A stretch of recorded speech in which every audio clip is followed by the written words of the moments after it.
So, yun nga guys, meron tayong tanggap ulit dito na iPhone 13 Pro Max totaling yellow screen. Yung kanina kasi, blurry yellow screen siya. Ngayon kasi totaling yellow screen na siya. Kumbaga, wala na po siyang nakikita. So, ito po, hindi na po ito kailangan palitan ng LCD. So, yung kanina, pinalitan namin siya ng LCD dahil hindi pa rin po nagawa dahil sa LCD na po yung may tama. So, ito, susubukan po natin to. Pero 100% ako dito, hindi to papalitan ng LCD.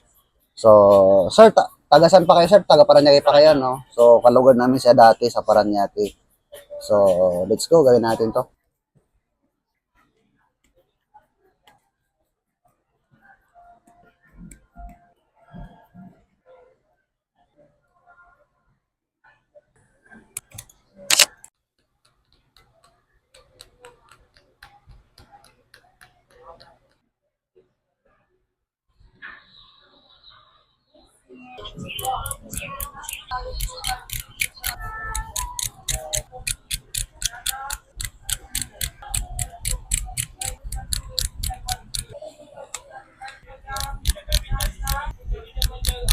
So, yun nga, okay na po yung iPhone 13 Pro Max na green screen or yellow screen.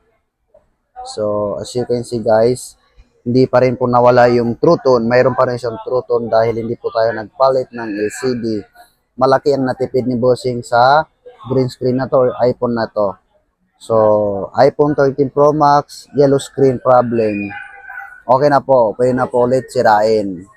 So, sa may gusto magpagawa sa amin, mag-PM lang po kayo sa aming FB page, cellphonerepair.tv. Huwag niyo po kalimutan mag-like and follow. Maraming salamat po. Hanggang sa muli mga bata. Paalam!